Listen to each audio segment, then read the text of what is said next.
January 1945. The wind bites across the flat fields of Indiana. A small POW camp sits tucked between rows of barren cornfields, its wooden barracks lined with frost and shadows. Smoke curls from the mess hall chimney, carrying the scent of sizzling meat across the compound.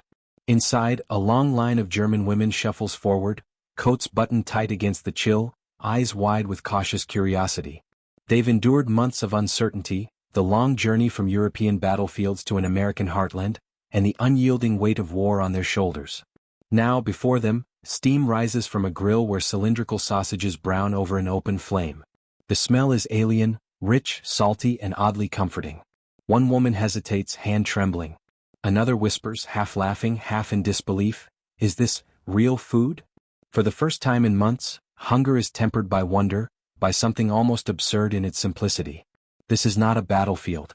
There are no orders, no sirens, no fear of shelling, only the strange, profound intimacy of a shared meal.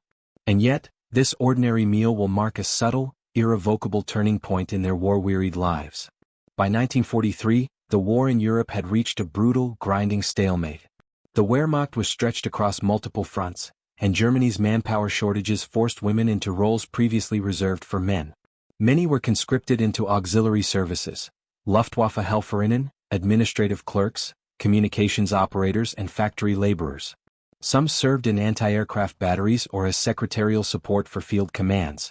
While they were not frontline combatants, these women were very much part of the German war machine, caught in the machinery of total war. The Allied bombing campaigns had left entire cities in ruins. Women, both civilian and military auxiliaries, faced hunger, displacement, and exhaustion. For those captured, the journey into captivity was disorienting, frightening, and often long. By 1944, as the Allies advanced through France and Belgium, entire units of German auxiliaries were captured, including young women barely out of adolescence. The Geneva Conventions governed their treatment, but enforcement varied widely on the continent. In Europe, POW camps were overcrowded, resources were scarce. Starvation and disease were common, and survival often depended on luck as much as skill. Meanwhile, the United States had entered the war in late 1941, bringing its industrial might and logistical capacity into full operation. The U.S. Army established a network of POW camps across the country, from the arid deserts of Arizona to the frozen plains of the Midwest. These camps housed tens of thousands of German soldiers and, by 1944, an increasing number of female prisoners. The rationale for transferring POWs across the Atlantic was strategic. European camps were overcrowded, and the risk of escape or partisan activity was minimized by isolating prisoners in a country far from the front lines. The POW experience for German women was therefore framed by both isolation and American order. Unlike in Europe, American camps were carefully managed. Barracks were heated, medical care was available, and Red Cross parcels supplemented military rations. For many women, these camps were a strange combination of confinement and relative safety. Their days were regimented: roll calls, work assignments, and supervised recreation. Yet the psychological toll of captivity was profound. Many felt dislocated, unsure of the war's trajectory, and acutely aware of the contrast between their former lives and the strange normality of camp routines. Food was central to this adjustment. In Germany, wartime rationing had become severe by 1943. Bread was often thin, potatoes were stretched with fillers, and meat was scarce.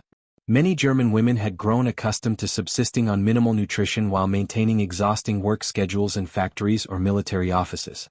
Arriving in the United States, they were confronted with abundance: hearty meals, fresh milk, butter, and the novelty of foods they had never seen before. The hot dog, processed, seasoned, and grilled over open flames, was not just a curiosity. It was an emblem of a culture whose war effort had spared its civilian population from the extreme privation faced in Germany. Beyond the practical, there was a symbolic dimension to these meals.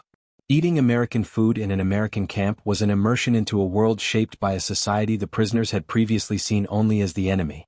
To taste the richness of bread, sausage, and mustard was to confront the tangible evidence of a nation's strength and, simultaneously, to experience a private reprieve from the war. Letters from POWs of the era describe astonishment at the sheer size of portions and the unfamiliar flavors. Many compared it to luxury, a word they would not have used lightly in Germany during 1944-45. The route that brought these women from frontline service to Indiana was long and deliberate.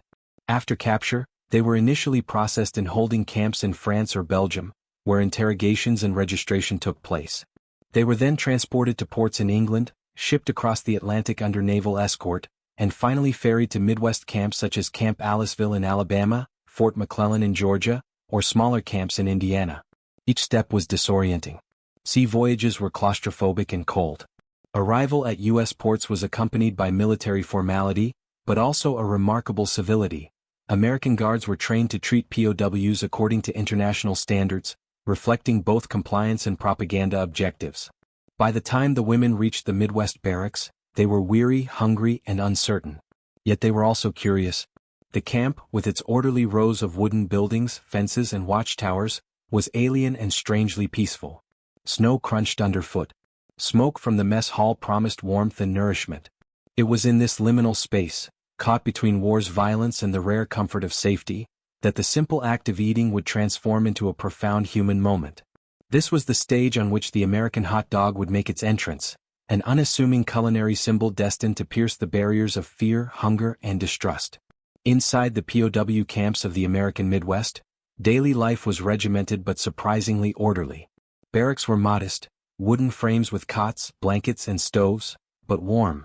Each morning began with roll call, a ritual that reinforced discipline and routine. Meals were served at fixed times, often in communal mess halls that echoed with the clatter of trays and subdued chatter. For many German women, this structure was at once foreign and comforting. It mirrored the order of military life they had known, yet lacked the omnipresent threat of bombs, bullets, or arbitrary punishment. Food remained the most tangible connection to their new reality. Unlike the thin rations of wartime Germany, American camps offered surplus. Eggs, milk, fresh bread, and meat were standard fare.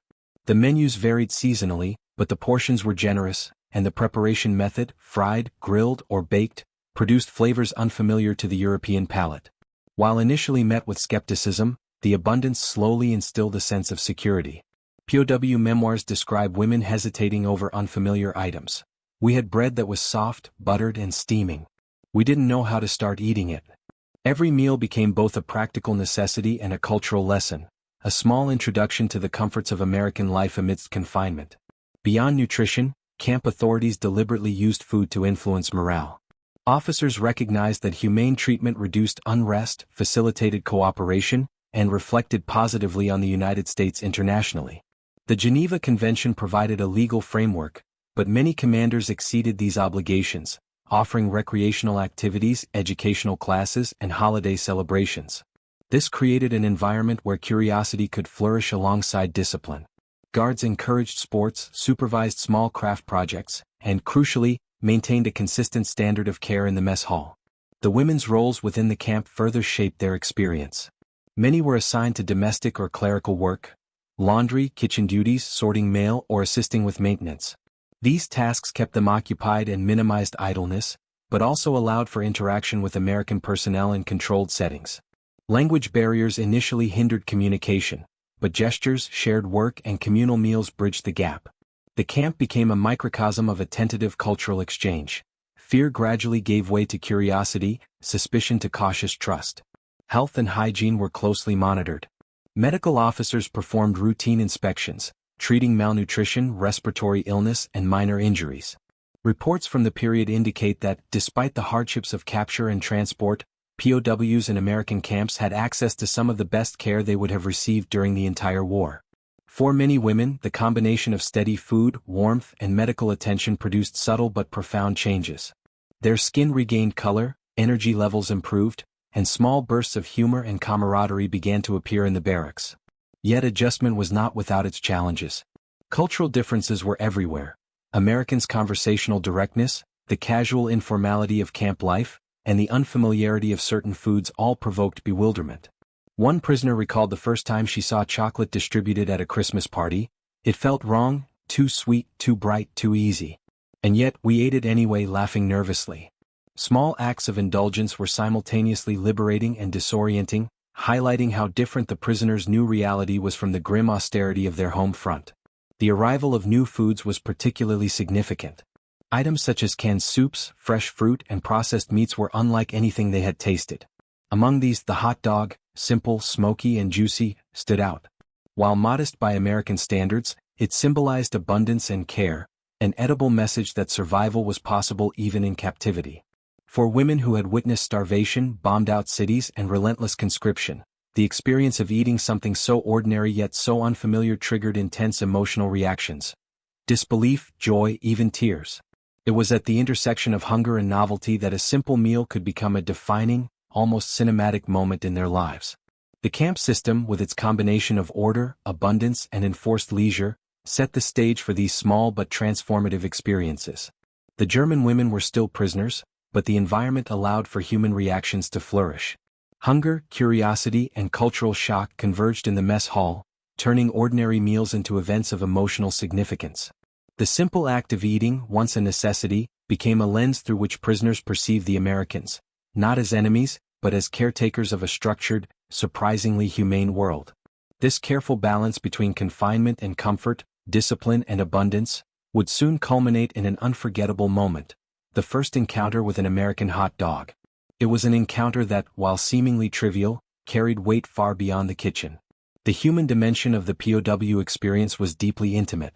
For German women, capture meant not only the loss of freedom but the abrupt severing of familiar routines, friends, and family.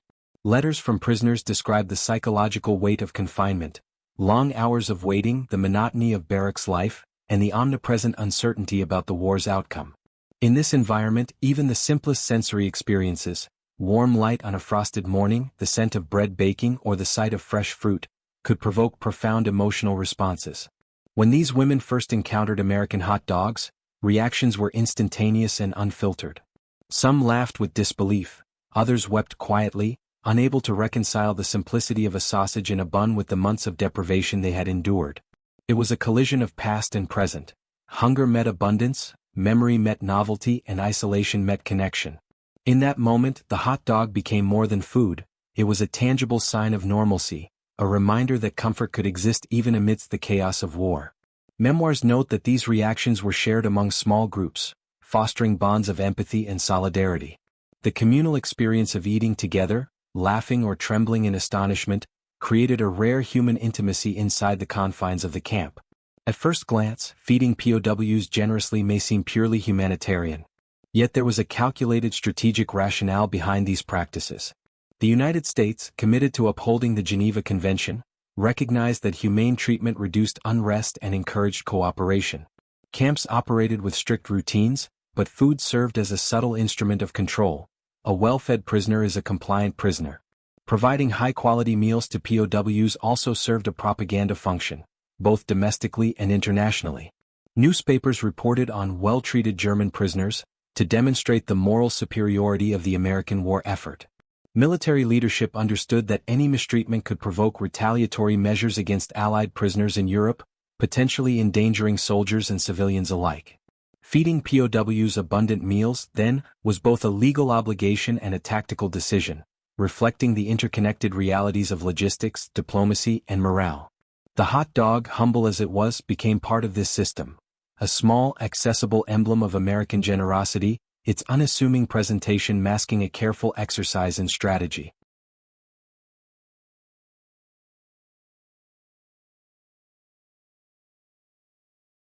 The hot dog itself was a product of wartime technological innovation. By 1945, the United States had perfected industrialized food production at scale. Meat processing, canning, and preservation technologies allowed the Army to feed millions with consistent quality and minimal spoilage. Grilling sausages over an open flame was not merely traditional, it was efficient, economical, and visually appealing.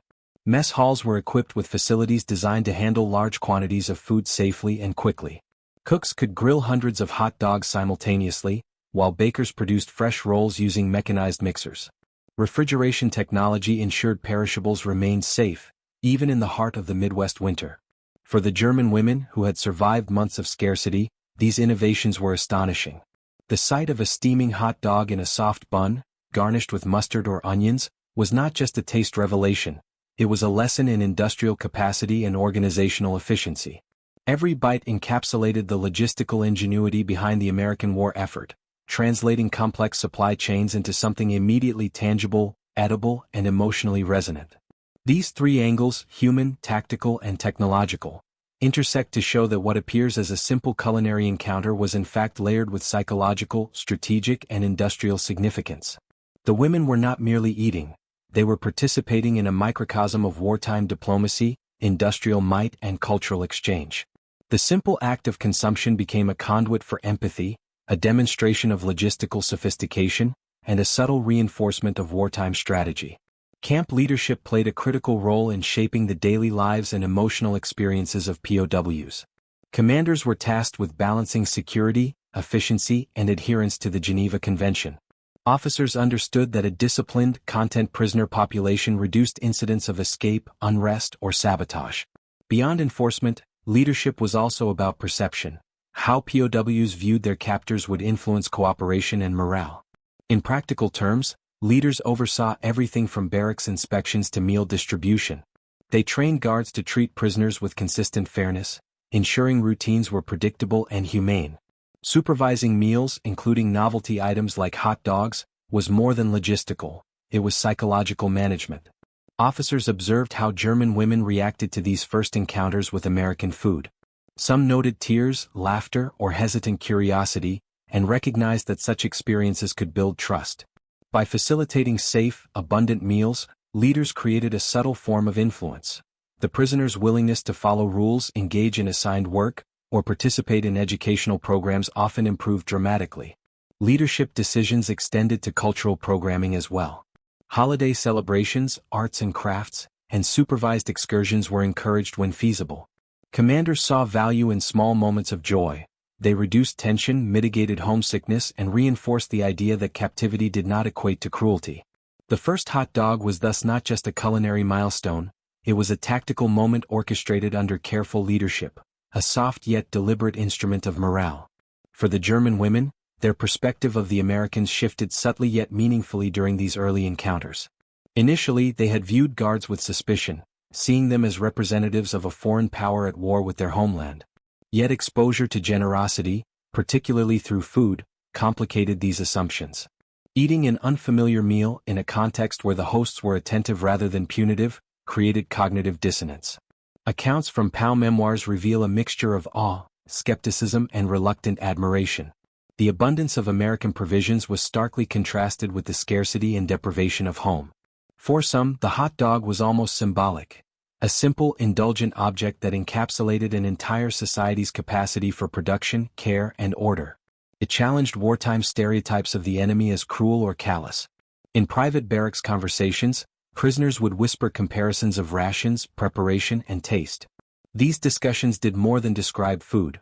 They reflected broader reassessments of the Americans' humanity, competence, and even cultural sophistication. The enemy was no longer an abstract figure on the battlefield. It was someone who could provide comfort, nourishment, and safe routine. This subtle humanization would have lasting effects on post-war perceptions, shaping letters, memoirs, and oral histories for decades to come. Underlying every decision about POW care was a profound moral question. How should prisoners of war be treated in accordance with international law and human decency? The U.S. Army approached this with a mix of legality, pragmatism, and ethical reasoning.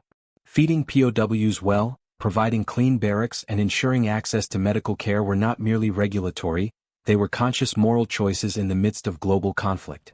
For the prisoners, the moral dimension was immediate and visceral. Experiencing abundance after prolonged scarcity was both a relief and a source of introspection. Many women expressed shame at feeling guilty for enjoying simple pleasures while their homelands suffered under bombings and rationing.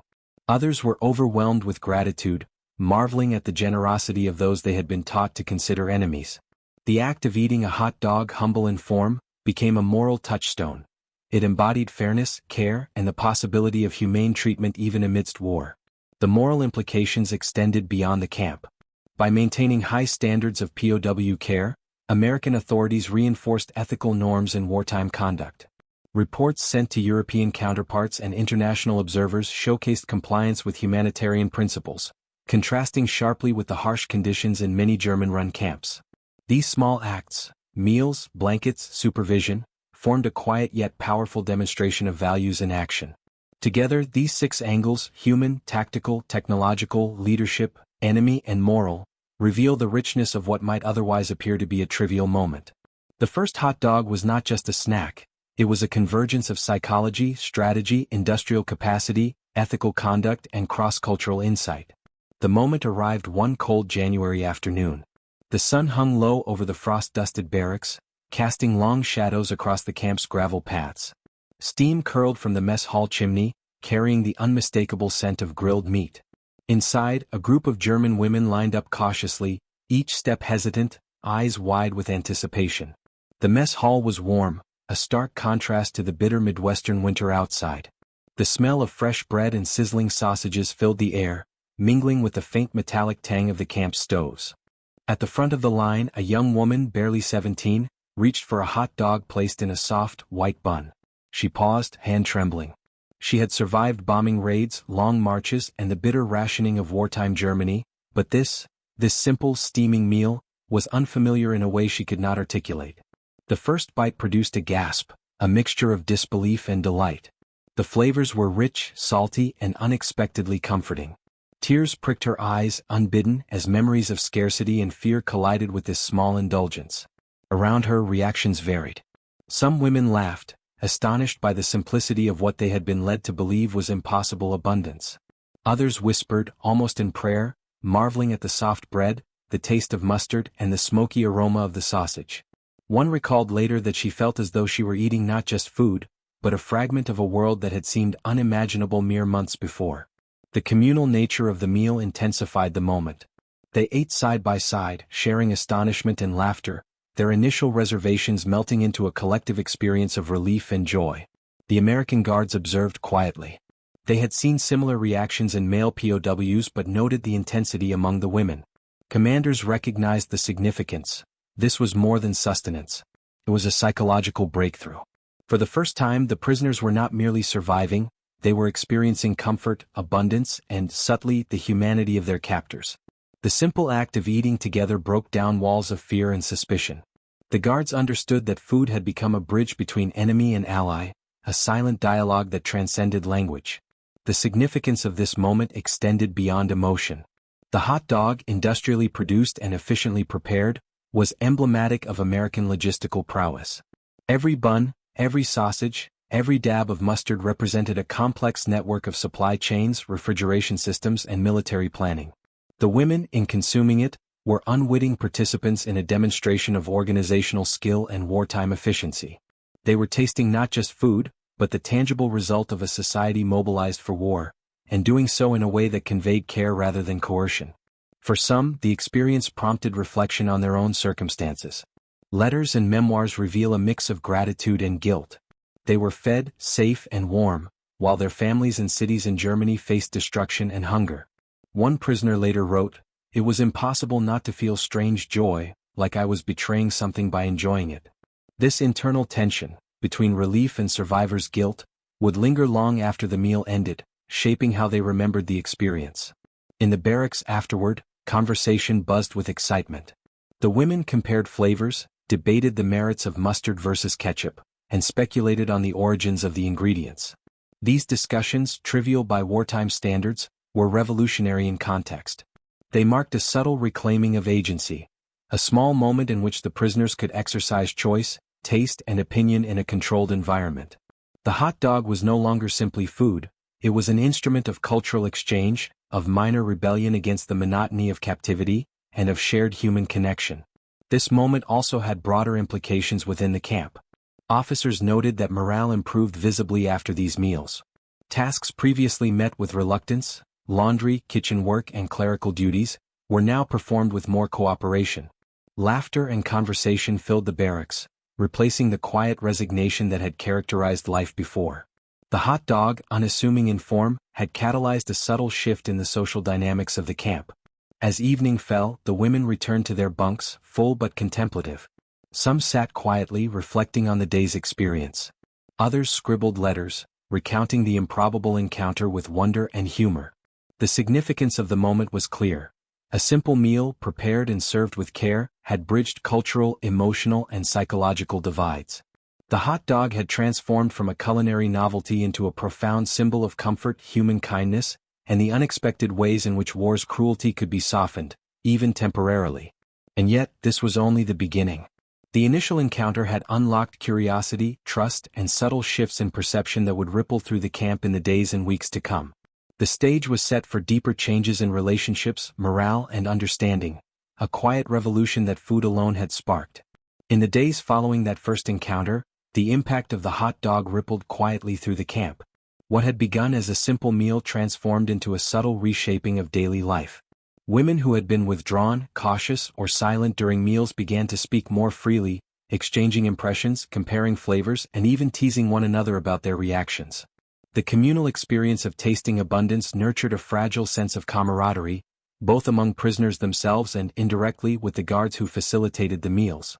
Camp officers observed the shift with professional interest. Morale improved in measurable ways. Work assignments were completed with less reluctance, barracks were kept tidier, and recreational activities saw higher participation. The small but tangible acts of care, hot meals, warm blankets, organized games, had a psychological impact far beyond their immediate purpose. The first hot dog was a turning point not just for taste but for trust. It demonstrated that the Americans, though still captors, were not indiscriminately harsh. This realization softened the prisoners' perception of authority, creating a more cooperative environment. Cultural exchange, often subtle, intensified in this period. The women began asking questions about the ingredients, preparation, and origins of the food. Some attempted rudimentary English phrases to express gratitude or curiosity. Guards, initially cautious, responded with patience and humor, explaining recipes or sharing stories of local traditions. These interactions, while small, planted seeds of mutual understanding. Letters and memoirs from former POWs describe the novelty of discussing mundane topics, recipes, sports, or music, with those who had once been considered enemies. Such moments humanized both sides, revealing the universality of curiosity and pleasure in shared experience.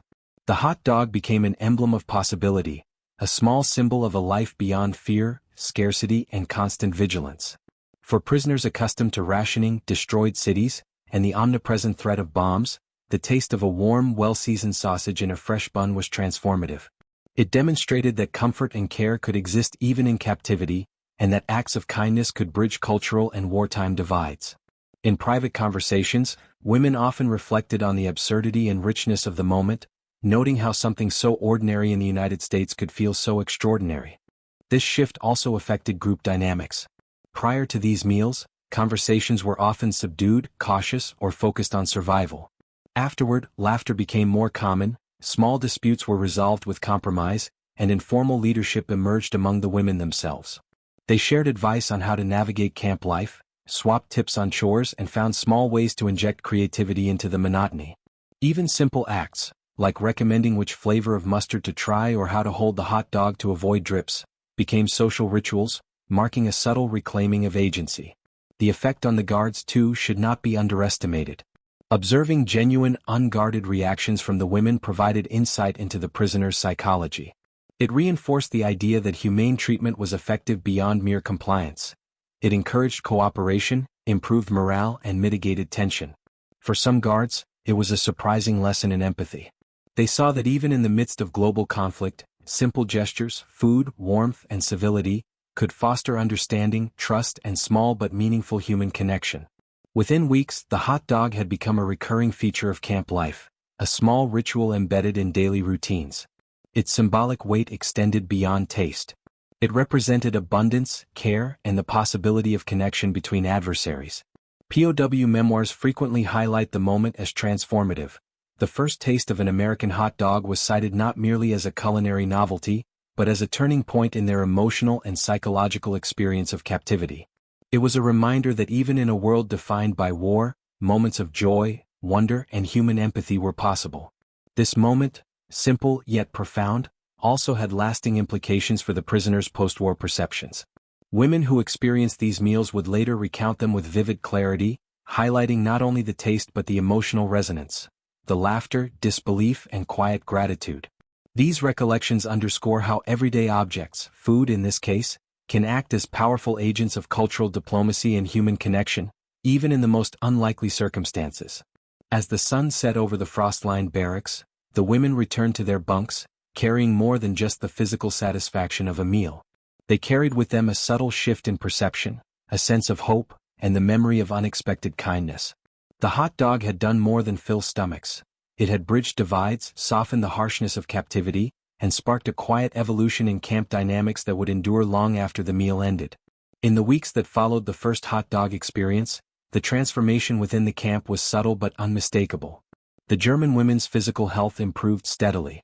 Regular, abundant meals replenished depleted energy stores and corrected nutrient deficiencies caused by wartime scarcity. Guard and medical officer reports from the period noted brighter eyes, increased alertness, and more consistent participation in assigned tasks. The psychological impact mirrored these physical changes. Laughter, once rare, began to echo in the mess halls. Conversations flowed more freely. A sense of agency returned, however limited, as the women discussed preferences, shared observations, and began small culinary experiments with available ingredients. The hot dog, emblematic of abundance, became a recurring anchor in these experiences. Its introduction revealed the broader principle at work. Sustenance could be both practical and profoundly humanizing. The simple act of eating, prepared with care and offered with respect, built bridges of trust between prisoners and their captors. Guards noticed improved cooperation in routine chores, from barracks maintenance to laundry and kitchen duties. Official reports highlight this correlation, noting that POWs treated with fairness and generosity were more compliant, less prone to unrest, and more willing to participate in recreational or educational programs. Beyond individual morale, the hot dog experience influenced social dynamics within the prisoner community itself. In the immediate aftermath, small groups coalesced around shared culinary preferences and reactions. Discussions about taste, portions, and preparation became informal rituals, reinforcing bonds among women who had previously experienced isolation, displacement, and fear. These social interactions fostered a sense of continuity and normalcy in an otherwise controlled, constrained environment. Even minor debates, ketchup versus mustard or how to hold the sausage, became exercises in collaboration and gentle negotiation, signaling a remarkable recovery of interpersonal skills eroded by months of displacement. The experience also prompted a re-evaluation of the enemy in real terms. Women who had entered the camp with ingrained distrust toward Americans began to see guards not merely as arbiters of confinement but as facilitators of care. This subtle humanization did not erase the reality of war, but it reshaped perception. Letters and memoirs written years later frequently referenced the hot dog as a turning point in how prisoners viewed their captors, an object of humor, curiosity, and gratitude, encapsulating the unexpected civility of the American POW system. From the camp administration perspective, the effects were measurable. Officers documented fewer incidents of insubordination, reduced complaints, and smoother execution of work assignments. This was consistent with military policy. Humane treatment of POWs, including access to fresh and varied food, was not merely ethical, it was practical. By ensuring that prisoners were fed, comfortable, and engaged, the U.S. Army minimized security risks and maintained order. The hot dog, seemingly trivial, was therefore part of a larger operational strategy, demonstrating the interplay of logistics, psychology, and management in maintaining a secure yet humane POW system. The broader historical context reinforces the significance of these developments. By 1945, American camps held tens of thousands of German prisoners, including growing numbers of women. The humane approach taken in the Midwest contrasted sharply with experiences reported in parts of wartime Europe, where rationing, overcrowding, and neglect created severe hardship. In this light, the hot dog incident becomes more than an isolated anecdote. It exemplifies the operational philosophy and moral calculus guiding the U.S. POW program. Providing nutritious, familiar, or intriguingly novel meals was a deliberate method of sustaining health, morale, and compliance. In personal recollections, the hot dog moment endured as a vivid emotional memory. For the women, it symbolized abundance and care, a fleeting escape from the harsh reality of war, and a touchstone of normalcy. Its significance lay not just in taste but in the act of being seen, attended to, and respected, a rare experience after months of deprivation and displacement. In the quiet of the barracks, amidst routine and restriction, the memory of that first bite resonated like a small triumph of humanity. The stage was set for the longer-term consequences, shaping not only immediate camp dynamics but also post-war perceptions, narratives, and even cross-cultural understanding. As months passed, the effects of the hot dog encounter endured in subtle yet meaningful ways. Daily routines in the camp became steadier, more predictable, and imbued with a sense of comfort. The women adapted to life behind the fences with a blend of compliance and cautious curiosity. Meals, especially the occasional hot dog, became moments of ritualized joy, markers of time, community, and personal agency. Memoirs from the period describe these meals as highlights of the week, a small but consistent reminder that life inside the camp, though restricted, could contain moments of genuine pleasure. The psychological impact was particularly profound. Researchers and historians note that food plays a crucial role in maintaining morale, especially under prolonged confinement.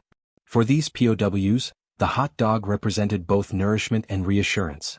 It was tangible evidence of care, of a system that recognized their humanity. Letters and oral histories reveal a shared astonishment. Women would recount the taste of soft bread, smoky sausage, and tangy mustard with a mixture of humor and nostalgia, sometimes decades later. The experience fostered resilience, alleviating the monotony and stress of imprisonment and creating memories that transcended the immediate context of captivity. The broader operational impact was equally significant. Guards and officers observed that prisoners who experienced such small comforts were more cooperative, less prone to conflict, and more willing to participate in organized activities. Recreational programs, sports, crafts, and educational classes flourished under these conditions. Work assignments, once met with reluctance, were completed with more efficiency and fewer complaints. The hot dog, trivial as it may seem, became an instrument of subtle behavioral management, reinforcing the effectiveness of humane treatment as both moral and strategic policy. Beyond the camp itself, these experiences shaped post-war narratives and cultural memory. Women who survived captivity often recounted the first hot dog story with vivid clarity, framing it as emblematic of their unexpected encounters with kindness. In these narratives, the hot dog transcended its culinary identity, symbolizing human decency amidst the machinery of war. Historians note that such accounts contribute to a nuanced understanding of the POW experience, highlighting the complexity of relationships between captors and prisoners, and challenging simplistic notions of enemy and ally. Cultural exchange extended further than the immediate camp environment. The women absorbed elements of American language, etiquette, and food culture. Questions about ingredients, preparation, and local customs led to small but meaningful interactions with guards and staff. These exchanges, facilitated by meals and shared experiences, laid the groundwork for post-war understanding. They humanized the Americans in the eyes of the prisoners and, conversely, informed U.S. perceptions of their former enemies as individuals shaped by circumstance, not abstract caricatures.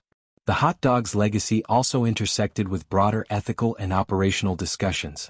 The U.S. commitment to humane POW treatment, exemplified in moments like this, became a touchstone in diplomatic correspondence and post-war assessments. By ensuring that prisoners were well-fed, safe, and engaged, the military reinforced international standards and demonstrated the practical benefits of ethical conduct. The episode illustrated a rare convergence of logistics, psychology, and morality, a simple meal achieving outcomes far beyond its caloric value. Even years later, former prisoners recalled the event not merely as a curiosity, but as a pivot point in their camp experience. It represented a break from fear, deprivation, and uncertainty, a fleeting yet indelible reminder of human generosity. In memoirs and interviews, the hot dog appears repeatedly, remembered as a tangible emblem of comfort, normalcy, and shared humanity. This enduring impression highlights the power of small gestures to reshape perception, nurture resilience, and foster connection, even amid the extremities of global conflict. By the end of their captivity, the German women had internalized these lessons. They returned home with memories of abundance, civility, and kindness, contrasting sharply with the harsh realities of wartime Germany. The simple hot dog, unassuming and ephemeral, had become a lens through which they viewed not only their captivity but the broader war, and ultimately, the potential for humanity to persist even amidst unimaginable destruction. In the quiet aftermath of war, the story of German women encountering their first American hot dog offers more than a peculiar anecdote. It illuminates the profound ways in which small acts of care can ripple across human experience. In a world defined by destruction, fear, and deprivation, a simple meal became a vessel of comfort, connection, and understanding. It was not the food itself that mattered so much as the intention behind it, the circumstances in which it was offered, and the human reactions it provoked. The hot dog was, in its own way, a bridge between worlds. For the prisoners, it was a sensory revelation. Soft bread, smoky meat, tangy condiments, a combination previously unimaginable amid scarcity. For the guards and camp leaders, It was a practical and ethical demonstration. Humane treatment fosters cooperation, order, and trust. In that fleeting moment, the boundaries between enemy and ally blurred. The women laughed, cried, and shared experiences, discovering that even amid captivity, empathy and kindness could exist. Beyond the immediate context, the incident speaks to larger truths about history and human resilience. It reminds us that wartime narratives are not solely composed of battles, strategies, or statistics. They are also formed by the subtler, quieter moments, the gestures, rituals, and shared experiences that sustain dignity and foster connection. Food, a basic necessity, became a powerful medium through which psychological relief, cultural exchange, and moral insight converged. Perhaps most importantly, the story endures as a testament to the small victories that shape human experience. For the German women, the hot dog symbolized hope, normalcy, and the possibility of trust in an uncertain world.